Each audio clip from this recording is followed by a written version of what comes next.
the other 23 books of the Tanakh. So I didn't do all 23 books of the Tanakh. I must credit Nishmat and Shani Tarragon and some of the scholars that she brings together for showing me pieces of this puzzle. They had a whole series on this, which was some of which was stronger than others. I cherry picked amongst them and maybe added a little bit of my own. But the idea here is to be able to see how the book of Esther may have actually functioned. If you recall from our earlier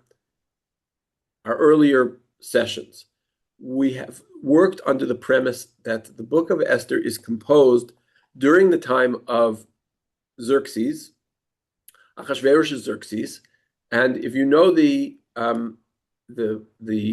order of the Persian kings, so you have Cyrus the Great, who returns the Jews, gives the Jews permission, Darius, who allows them to rebuild the temple, and then you have Xerxes. Xerxes, now we're living in a reality where there is a temple, and you have a very strong Persian empire, and the book of Esther is going to have to be very careful not to offend their Persian hosts, but still to be very cogent to its Jewish audience. And so we're going to look at how some of those inferences, those hints, are woven into the book of Esther. So the first thing we're going to do is Esther and Leviticus. Then we're going to do Esther and Samuel, and throughout we're going to be seeing the hidden messages. So let me just make sure. Okay, this is working. Okay, so here we go. Now, here I want you to just appreciate something, right? So this temple on the right, that's the temple of Herod. That is not going to be the temple that is going to be built at the time of Ezra and Nehemiah. We don't really have a rendition of that. So as a placeholder, I took the temple of Herod. On the left is a rendition, an artist's rendition of, it should be autocorrect. It should be the Appenda, which is the palace of Darius and Xerxes. And so you're going to see how the Megillah is going to treat and we talked about this a little bit last time. I'm going to show you a little bit more. There is a little bit of repeated material, but we're going to see how the palace and the Beit HaMikdash are becoming interchanges. So one place where you see this is at the beginning of the Megillah. We're told that there's a Mishteh Shivat Yamim. There is a party of 7 days, Bachatzar Bitan HaMelech, in the courtyard of the garden of the king. That were the courtyard of the house garden of the king. The idea of the courtyard relative to a house is something that is unique, and there's only one other parallel in the Chumash, and that is going to be the courtyard of the Beit HaMikdash. But what we're going to see is something very interesting. If we're going to make the assumption, and I think I can prove this with reasonable certainty, if we're going to make the assumption that the courtyard of Achashverosh is like the temple, then we're going to see something very, very striking. The word for party in the Purim, the Torah does have a number of words for gatherings of meals, right? It could use su'udah, it could use arucha, but it uses in the Megillah uses the word mishteh. Mishteh comes from the root to drink. Gishtot. Right. And it means not Diet Coke. Okay? It probably means wine. I guess it could mean mead, right? But here is when you go to Achashverosh's court, when you go to the courtyard of his palace, what are you doing? You are going there to drink. And in case you missed it, the Megillah will tell us in this picture of the Megillah, I can even show it to you where it is in the Megillah. It says, Vashtiya kedat einones. The drinking happened according to the law. No one was compelled. Kikain Yisad HaMelech, for such was the foundation of the king. Right? So this drinking culture is what this is all about. What gets you into the courtyard of the king? What makes this all work? Everybody's drinking. Not only that, you're going to see the name of the queen is based on the same root, right? Vashti comes from the same root, right? She also makes a party, right? Gam Vashti Malka Asta Mishteh. Also, Vashti made a party, a drinking party. Now, I tried to drill down on this a little bit, and I was wondering maybe Vashti is sort of some Persian version of Dionysus, and she's she somehow represents some goddess of wine. I'm not sure that that's entirely true, but I think that the idea that the center of his world was a woman whose name was essentially drinking is perhaps also not accidental. And so we see, though, again, that the currency of entering Achashverosh's courtyard is wine. Compare this with the temple. What does the temple tell us about wine? And here's this verse right here. That, right? Yain v'sheichar al tesh. Oh, hold on. Somebody's got me on two machines. Okay. Yain v'sheichar al tesh atau vanecha. You, Aaron, and children, right? Kohanim, wine and intoxicating beverage. Al tesh, do not drink. Atau vanecha, you and your children, itacha bevoachem el ohel moed, when you come into the tent of meeting. Velo tamutu, and you will not die. This is an everlasting covenant. Priests cannot drink and serve, right? They don't drink and duchen, right? That's not how priests go. How do we practice this today? It means that on Simchas Torah we do duchening in Shacharit because we're afraid that by Musaf the Kohanim are going to be too drunk. Okay, so but you see that there's just it's a huge difference. There is already this implicit criticism in the Megillah between what you're going to see as the behavior in what you now are treating as holy space, the courtyard of power of Achashverosh, versus what was holy space, or what might be a competing holy space. Your temple in Jerusalem is being rebuilt, and there you don't go in with wine. Okay. Now, how do we see that the temple is invoked? So on the left column, you see Esther. I did this all in Hebrew. You'll just trust me on the translation. It tells us, Beharoto et osher kavod malchuto, et yikar tiferet gedulato. So you see that I've highlighted two words. It means Beharoto et osher kavod malchuto, when Achashverosh was demonstrating the glory of his kingdom and the value and splendor of his greatness. Yamim rabim shmoni monat yom. Many days, 180 days.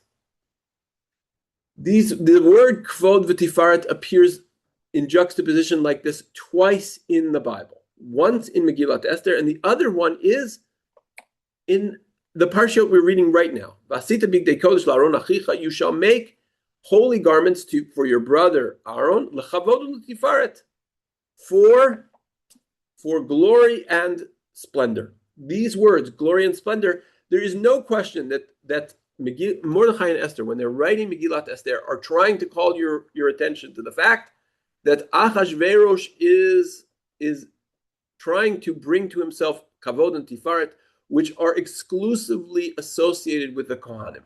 That which is the attendants who deal with God, who are called kavod and tifaret, splendor and glory, that is what Achashverosh is trying to aggregate to himself. These are very temple-specific things.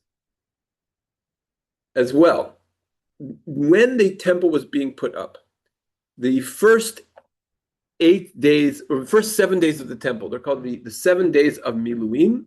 Moses was the one who was doing the temple service, and it's only on the 8th day that Aaron actually comes and does that. Those are called the Shivat Yemei HaMiluim, the 7 days of Miluim. And you can see here, I've shown you two verses, one from Vayikra, one from Shemot, Mipetach Omed lo tzetzu shivat yamim. And 7 days you shall not go out of the Ohel Moed. Shivat yamim, 7 days. And then the word yimale et yetchem. You shall fulfill their hands. Miluim, like miluim, now in modern Hebrew refers to people doing reserve duty in the army. But what it really means is retraining.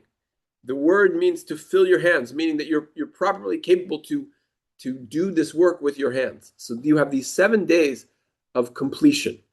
And these 7 days of completion were when the Kohanim, Leviim became properly trained and invested, etc.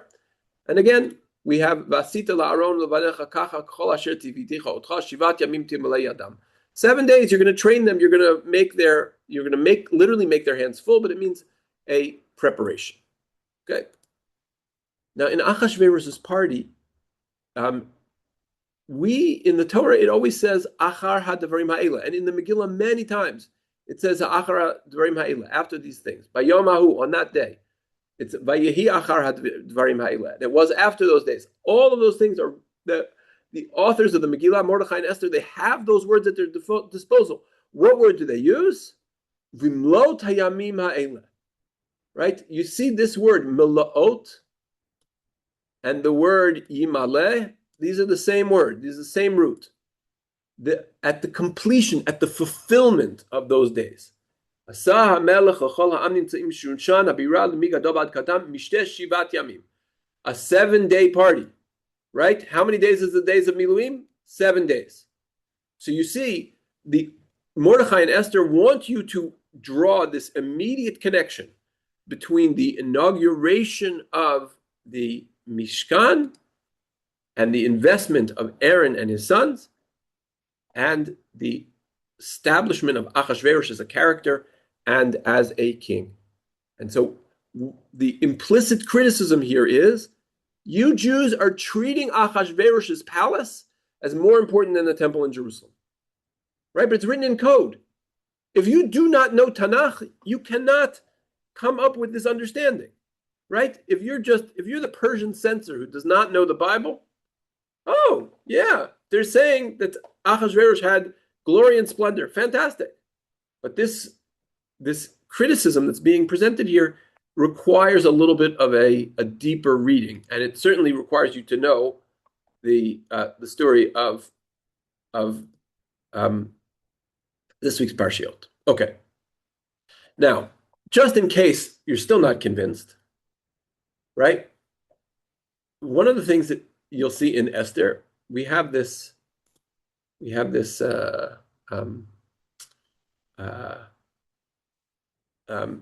verses that talk about what came out of Achashverosh's party. So here I neglected to properly highlight everything, but I will just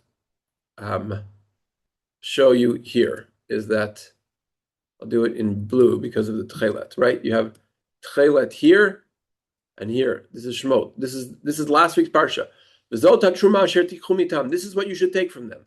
Zahav v'chesed nechoshet. So here you have Zahav kesef, right? Gold, silver, right? Tchelet, right?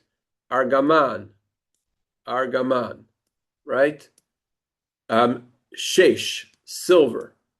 You essentially get the whole thing. You're seeing that the things that are being brought out for Achashverosh are the self-same things that the children of Israel are meant to do. They're meant to collect those for the purpose of the Mishkan. And so again, someone who is sensitive to, someone who's heard Kriyat Torah his whole life or her whole life, and is used to hearing, Zot HaTruma tertichu mitam zahav v'chesed u'nechoshet u'techaylet v'argaman v'tolat shani v'sheish v'izim. Right? When you hear Tchelet, Achuz b'chavlevutz v'argaman kesef amudei sheish, right? You hear the same words. You're like, okay, this is uncanny, right? You're seeing that there's an implicit connection to the temple. And then this is a cute one. This is a picture of one of the Megillot that the shul owns.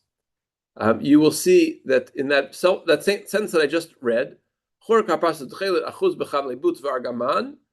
right? The chet is written extra big, and it's also written a little bit different. Actually, in this one, it's not. Another Megillah I looked at, it was actually written in a slightly different way. There may be two ways to write a chet. This chet is, by the way, made of two zayins put together. But the extra big chet is because, why is it an extra big chet? So I'll show you. Let's go back one. How many garments are there of the Kohen Gadol? 1, 2, 3, 4, 5, 6, 7, 8. Right? So what's happening with Achashverosh? He's wearing the 8 garments of the Kohen Gadol. Annie, you put your hand up, but maybe you didn't mean to. Okay. Now, the next sort of piece of this, and we did a little bit of this last week. We have when Haman's Goral, when Haman is trying to figure out when to kill the Jews, he says he peeled poor, right? He takes a lottery. B'chodesh Rishon hu chodesh Nisan, the first month, all right, in Nisan, b'shnei Masrei lemelech Achashverosh, the 12th year of Achashverosh, he peeled poor. He took a lottery. Hu ha-goral lifnei Haman. This is the goral in front of Haman, right? The goral is I guess a form of a lottery, and so when you, as someone who has heard the Torah your whole life, you've gone to Shul and Yom Kippur, right? These on the left side, we have the goral of Yom Kippur. V'ikriv Aaron et par chatat asher lo v'chiper batov ad beito. V'lakach et shnei asirim, and he takes the 2 goats. And he puts them, here we have Lifnei Hashem versus Lifnei Haman. Right? So here you have, you're meant to be able to say, Lifnei who? So here the Goral is before Haman, like he's God. But our Goral is Lifnei Hashem, Petach HaMoed, in front of God, right? And here, Shnei Sirim Goralot, 2 Goralot, Goral Echad LaHashem. One is a goral to Hashem, the other one is goral Azazel. So the Azazel is the scapegoat, and the goral Hashem becomes the sin offering, right? So we're looking at a implicit comparison between 2 things, okay? And here's where it gets a little uncanny. What is the comparison? It is between the poor, which ultimately becomes Purim. And what day is this? Kippur. Yom Kippur, right? Mm-hmm. It's like, oh boy, wow. Let's keep an eye on that one. Wow. So how did it become Yom Kippur? How did it become Yom Kippur? It was because Yom Kippur predated this. But it's the same word, la pilpur. No. Annie, you of all people should know. What's the root of Yom Kippur? Lechaper. Lechaper. Yeah, I know, but it's a pun. It's a pun. It's a pun. So actually, you're saying it's rebuke. Hold on. Annie, hold on a second. I got more ammo. When I finish shooting, we can have this discussion. Okay. The Purim and the Esther approach. What does Esther do? She fasts for 3 days. She visits the king. Then she feasts. Right. Yom Kippurim, you fast, and then you enter into the Holy of Holies. But when you get into that Holy of Holies, you're still fasting. There's no meal there, right? And the fascinating thing, on Purim, we fast on the 13th, and we feast on Purim, right? On Yom Kippur, you feast on the 9th and you fast on Yom Kippur, right? You see how they're the inversions of each other? Mm-hmm. The fast of Esther precedes the day where you're eating and drinking, right? Yom Kippur is the opposite. The Talmud tells us that there's a special mitzvah to eat on the 9th, which gives you as much reward as fasting on the 10th. Right? You feast first and then you fast. They're the exact opposites of each other. Wow. Exact opposites of each other. Now, Purim we engage in physical indulgence, we uplift with wine, right? You fast on the previous day, redemption happens through action, and this is the interesting piece. And this, to me, this is the criticism. This is the biting criticism of Esther, right? Where is the holy space in Purim?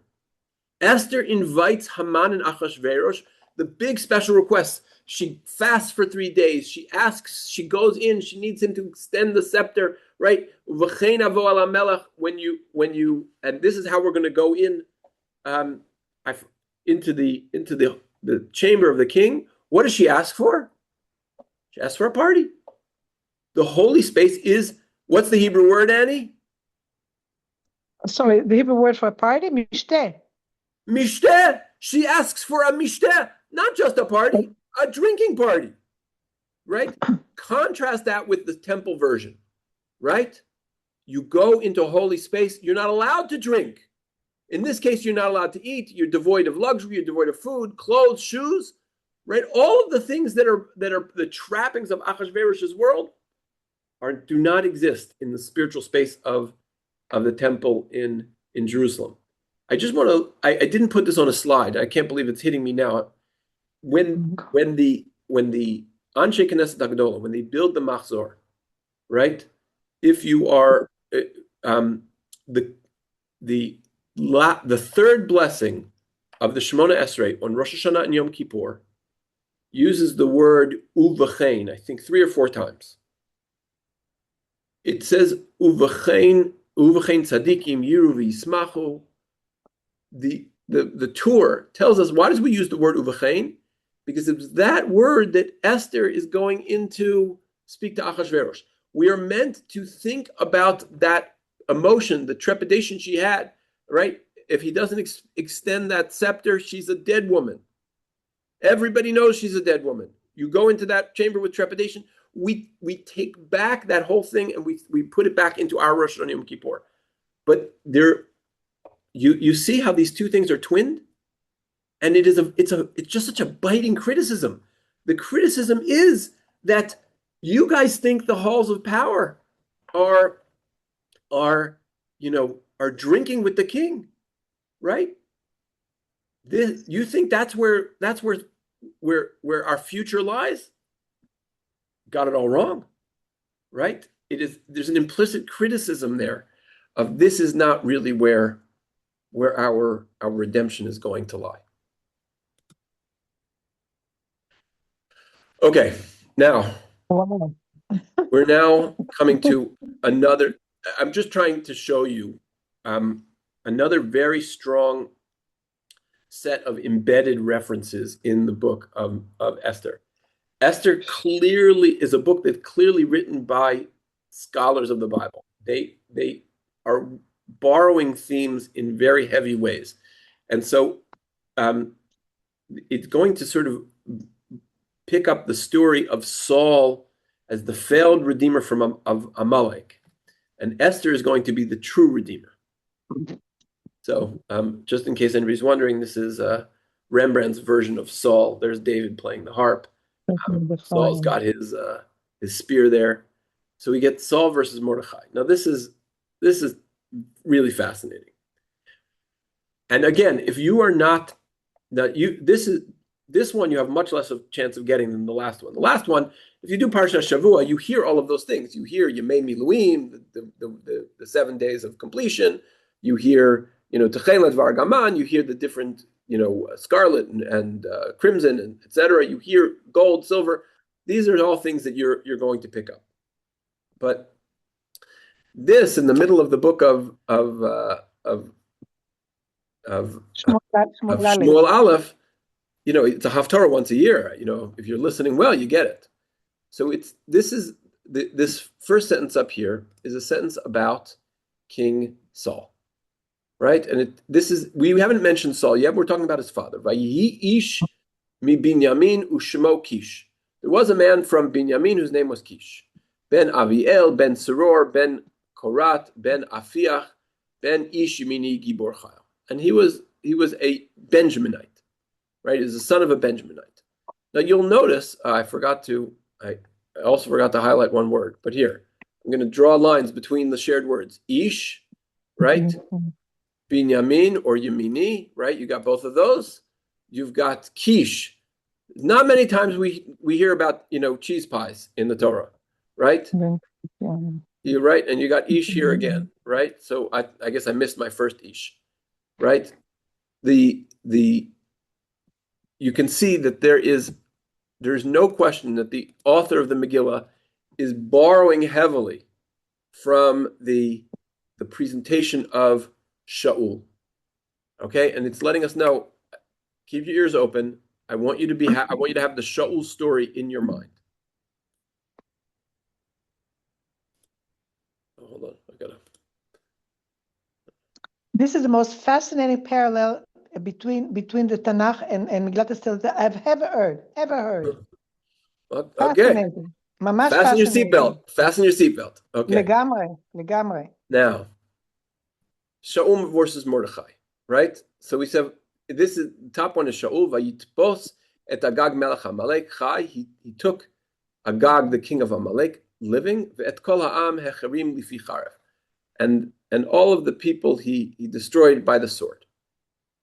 So the word Agag is a term that does not appear often in Tanakh. It probably is used the same way as, or we assumed it was used the same way as Pharaoh, just like the head of the house of Egypt is called the Pharaoh. So the head of the Amaleki tribes is called Agag. But here, the story of Agag Melech Amalek, the proper name of Agag, doesn't appear often. It appears really in these two contexts. And so here we're seeing that the king Achashverosh elevated Haman Ha'agagi. He was an Agagi. So again, we have this parallel between these two. And this is also fascinating. Uvenei bli al amru ma yoshienu zev vayavozu v'lo hiviu lo mincha vayihi kemacharish. This is an early story in Shaul. I think it's chapter 9 in the book of Kings. And here is Shaul, and he is timid. He does not speak up, right? He is someone who remains silent. Saul does not ever fulfill his full potential. He does not stand up completely to those who need to be stood up to. What is Esther? So Mordechai says to Esther, Im hacharesh tacharishi be'et hazot. If you remain silent at this time. If you remain silent at this time. So we have, again, the word macharish is very, very rarely used in the Torah, in the Chumash. And here you have this sort of, Esther is becoming, remember that Esther is the niece of Mordechai. So she's also related to Kish. She's also a Benjaminite, etc., etc. And so here she is sort of, it's fascinating because you don't see this all the time. You see a woman who is going to be able to accomplish what Shaul never did, right? So he was Kimacharish, and Mordechai warns her, don't fall into the Shaul mistake. Do not be Hacharesh Tacharishi. You need to speak up. And this is, of course, a portrait that some people think is Rembrandt's version of Esther. I thought Esther was much cuter than that, but then again, maybe she was a Dutch beauty in the 17th century. Okay. All right. So Esther as the Agag defeater. Now this one's mind blowing. Okay. When Achashverosh is getting advice, he is told, you got to get rid of Vashti, umalchuta, and her queenship. Yitain hamelech liruuta hatova mimena, to her friend, her compatriot, who is better than she. And then when Shmuel is telling Shaul that you lost it, Shmuel says to Shaul, Kara Hashem et mamlachut Yisrael me'alecha. God has ripped away your crown, your kingship from you. Hayom, today, v'natna l'reacha tova mimeka. I mean, these are not words that appear at any other time in Tanakh. And here, you want to know who replaces Vashti? It is It is Esther. Now we know that it's David who replaces Saul. That's why I put his picture there, or at least Michelangelo's version of his picture there. But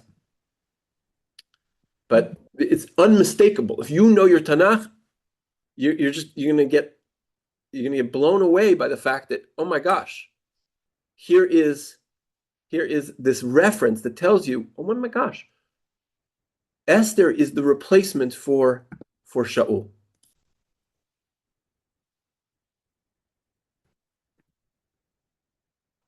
Now, this also is really interesting. One of the problems in the Shaul story is that Shaul keeps some of the sheep for himself. That's the bottom reference here.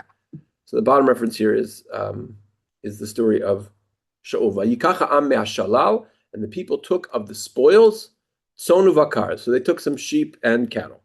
Reshit acherem, the first of the things that should have been set aside.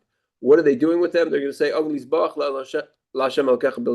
going to take it up to the Beit HaMikdash or to the Mishkan, which is at that point in Gilgal. But they're taking of the spoils. Now, this is where we get to see that Esther is the anti-Shaul. You'll see this a number of times. I took one of maybe 3 or 4 times when these words are articulated. But it says, Aseret b'nei Haman ben Hamdata Tzorer Yehudim haragu. They killed Haman, right? He's the Agagi. He's the enemy. He's the one that Shaul was supposed to kill. But here, Esther takes care of the 10 sons of Haman. Uvaviza lo shalchu et yadam. And she says, you cannot touch the spoils. That's the rule with Amalek. We do not put our hands on the spoils. Right? She is the anti-Shaul. She says, we are not going to touch the spoils of this conflict.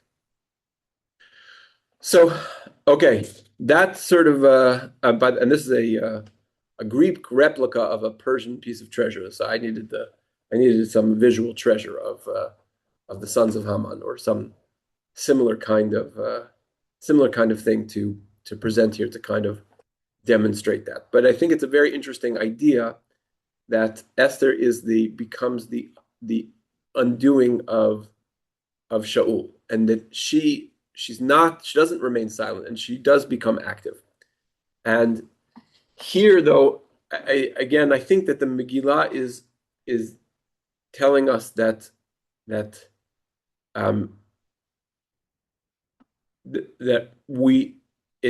perhaps here it's a lesson in leadership. There is much more to do in terms of all of these allusions and all of these different things that are woven into the Megillah. But one of the things I think that is important for us to appreciate, and maybe the first part of this was really the most important, is that if you Jews are going to allow the palace of Achashverosh to replace the Beit HaMikdash, then we're going to have serious problems as Jews, and we're going to need great leader. The Amalek will come back. Amalek will return, and we'll always be able to rely on Esther, on this reincarnation of Shaul. Maybe it's a remindership that maybe there are a lot of Shauls before there's even an Esther, and we would be sort of sitting in the crosshairs of real danger. Annie, yes, you have a question.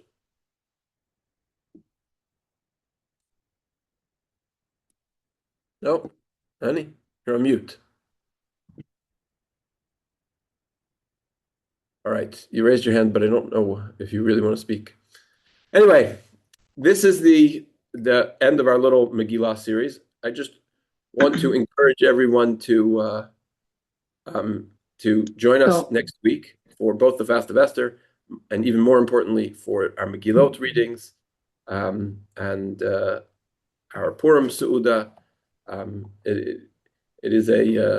It's a great time for us to come together as a community and to feel that sense of cohesion. Yeah. So the question, I was on mute and I didn't notice. So the question is, clearly, whoever wrote the Megillat Esther is very well versed in the Tanakh, completely. I mean, the parallels are uncanny. Unbelievable. So the question is this actually a rebuke on Hashverosh and the whole culture by Esther and Mordechai, or is it pandering to Hashverosh so he's not going to get upset about the Jews and therefore, like kissing the ring of the... I think exactly that's exactly the genius of it. When Achashverosh reads it, he reads exactly what he wants. He loves it. Yeah, He I loves look good in it. this story. And Yeah. anybody who knows Tanakh says, yeah, you look good, but we got confused, right?